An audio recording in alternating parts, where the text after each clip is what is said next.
نحمده ونصلي على رسوله الكريم أما بعد فأعوذ بالله السميع العليم من الشيطان الرجيم بسم الله الرحمن الرحيم واركعوا مع الراكعين صدق الله العظيم اللهم صل على سيدنا محمد وأصحاب سيدنا محمد وبارك وسلم عليه سبحان ربك رب العزة عما يصفون وسلام على المرسلين والحمد لله رب العالمين۔ سچا ہے اللہ عز و جل جو کائنات کا خالق اور مالک ہے، سچے ہیں اس کے تمام انبیاء، اس کی کتابیں، وعدے سب سچے ہیں اور ہم اس پر گواہ ہیں۔ تو آج ہم سنتیں جو نماز کے اندر ہیں ان کے بارے میں جو جیسے عرض کیا تھا کہ اس کی 22-23 سنتیں ہیں، تو 8 سنتیں ہم نے پچھلی ویڈیو میں عرض کی تھی، تو آج ہم آگے آپ کو انشاءاللہ تعالی اگلی جو سنتیں ہیں وہ بتاتے ہیں۔ تو 8ویں سنت تک تو ہو گیا۔ 8ویں سنت تھی جب امام وَلَضَّالِّينَ پر پہنچے سورہ فاتحہ کے آخر پر تو مقتدی کا آمین کہنا۔ اب یہاں آمین پر بھی جھگڑا ہے، آہستہ کیوں کہتے ہو، اونچی کیوں کہتے ہو؟ بھئی جو اونچی کہتا ہے اس کو اونچی کہنے دو، جو آہستہ کہتا ہے اس کو آہستہ کہنے دو۔ آمین کہنا سنت ہے تو اونچی آواز میں، سری آواز میں یا جہری آواز میں کہنے سے کیا فرق پڑتا ہے، جب یہ عمل ہی سنت ہے۔ اگر آپ کہہ لیتے ہیں تو آپ کو ثواب ملے گا، آپ کی نماز کا حسن دوبالا ہو جائے گا، نہیں کہیں گے تو کوئی فرق نہیں پڑتا۔ جب اس کے فی نفس ہی آمین کہنے سے نماز پر کوئی فرق نہیں پڑتا تو اس کو سری یا جہری پہ کیوں فرق پڑتا ہے؟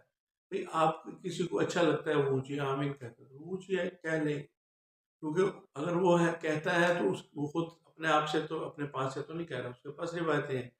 اور اگر آہستہ آواز میں آمین کہنے والا کہتا ہے تو اس کے پاس اپنی روایتیں ہیں آہستہ آواز میں آمین کہنے والی، تو جو جس کو اچھا لگتا ہے وہ کر لے۔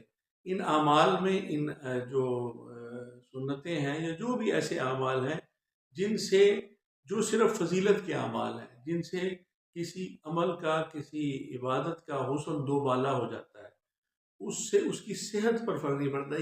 یہی بات ہے جو میں سمجھانا چاہ رہا ہوں، جو میں عرض کرنا چاہ رہا ہوں، یہ بڑی باریک بات ہے۔ اس کو سمجھے بغیر شاید ہم درست طور پر چیزوں کو سمجھے بغیر، جب تک ہم چیزوں کو درست طور پر نہیں سمجھ پائیں گے اس وقت تک ہم ان پر صحیح طرح عمل کرا نہیں ہو سکیں گے، اور صرف مباحات یا مستحبات پر جھگڑنا جو ہے، فروعات پر، یہ قطعاً قابل قبول نہیں، یا یہ منشا نہیں ہے اسلام کی، نہ منشا ہے پیغمبر اسلام کی، نہ منشا ہے اس اسلام کے، اس دنیا کے، کائنات کے خالق اور مالک اور رب کی۔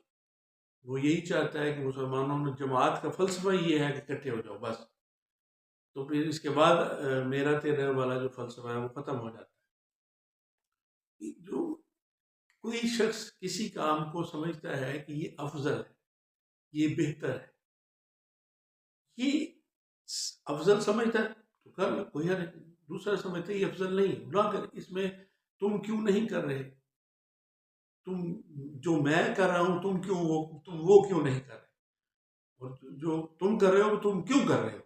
مطلب یہ اس طرح داروغہ والی بات ہو گئی نا۔ تو داروغگی اسلام میں نہیں ہے، اسلام کے اندر داروغہ پن نہیں ہے، کوئی ٹھیکیدار نہیں ہے، سب متبع سنت ہونے چاہیے، متبع اسلام ہونے چاہیے، اتباع اسلام، اتباع پیغمبر۔ اور 10ویں سنت ہے تکبیر انتقالی کہنا۔ جب بھی آپ قیام سے رکوع کی طرف، رکوع سے قومے کی طرف، قومے سے سجدے کی طرف، سجدے سے پھر جلسے کی طرف، جلسے سے سجدے کی طرف، تو ان تمام اوقات میں تکبیر کہنا یہ بھی سنت ہے۔ تکبیر سے مراد اللہ اکبر، یہ کہنا بھی سنت ہے، فضیلت ہے، برکت ہے، رحمت ہے۔ اور 11ویں سنت جو ہے وہ ہے رکوع اور سجود کے وقت، جب رکوع میں اللہ اکبر کہہ کے سبحان ربی العظیم کہتا ہے انسان کو 3 مرتبہ کہنا، یہ بھی سنت ہے۔ اسی طرح سبحان ربی الاعلیٰ کہنا، یہ بھی 3 مرتبہ سنت ہے۔ اس سے زیادہ بھی کہہ سکتے ہیں، اور اس کا مطلب ہے کہ اس سے کم بھی کہہ سکتے ہیں۔ چلو کم نہیں تو کم سے کم یہ بس ایک چیز جو چل رہی ہے اس کو ویسے ہی چلتے رہنا چاہیے۔ ہم زیادہ باریکیوں میں نہ جانا چاہتے ہیں، نہ ہم تو یہی چاہتے ہیں کہ امت کے تمام مسالک کے لوگ جو ہیں وہ ایک بات پر اکٹھے ہو جائیں. تو جن چیزوں میں اتفاق ہے، ان جو چیزیں فرض ہیں وہ سب کے نزدیک ہی فرض ہے.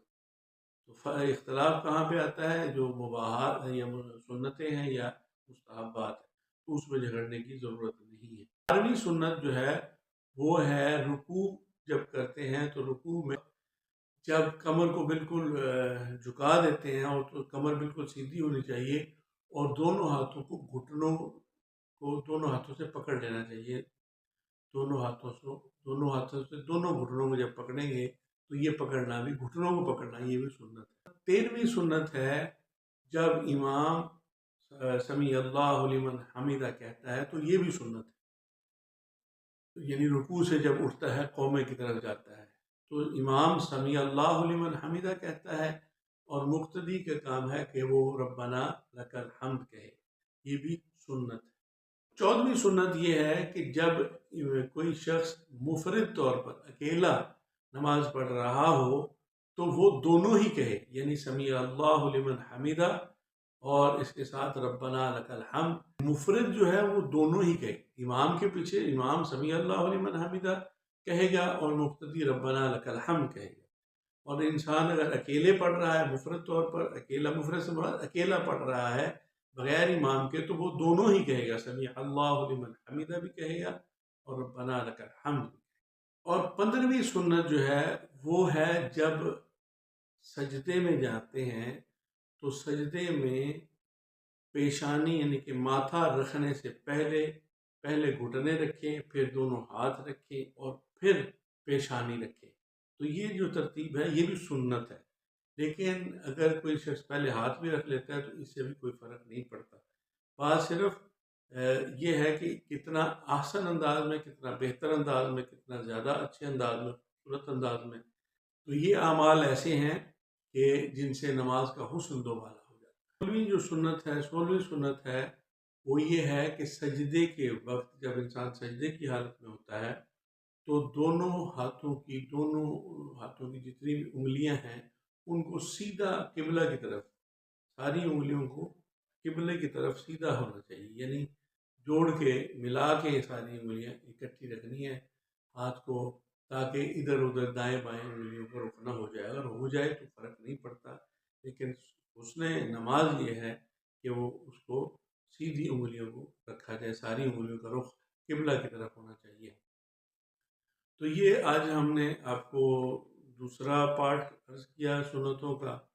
تو چونکہ ابھی اور کافی سنتیں ہیں تو انشاءاللہ ویڈیو لمبی ہونے کے ڈر کی وجہ سے انشاءاللہ اگلے نشست میں انشاءاللہ آپ کو باقی سنتیں بتائیں گے، پھر اسی طرح مفسدات بتائیں گے، پھر اسی طرح مکروہات بتائیں گے، اسی طرح اور جو بھی احکامات ہیں ان کو انشاءاللہ تعالیٰ آپ کی خدمت میں پیش کریں گے. آپ اسی طرح کی معلوماتی ویڈیوز دیکھنے کے لیے ہمارے چینل کو سبسکرائب کر لیں، بیل آئیکن کو دبا دیں اور صدقہ جاریہ کی نیت سے اس کو شیئر کر دیں، تاکہ زیادہ سے زیادہ لوگوں کو جن کو اور ذرائع سے یہ احکامات، فرائض، واجبات اور سنن یعنی سنتوں کا علم نہیں، ان کو ہو سکے اور آپ کے بھی نامہ اعمال میں نیکیوں کا اضافہ ہو سکے. اللہ تعالیٰ ہم سب کے اعمال کو درست فرمائے. اللہ کریم ہماری عبادات کو قبول فرمائے. آپ ہمارا چینل سبسکرائب کر لیں، لائک اور شیئر کر دیں. والسلام علی من اتبع الہدی.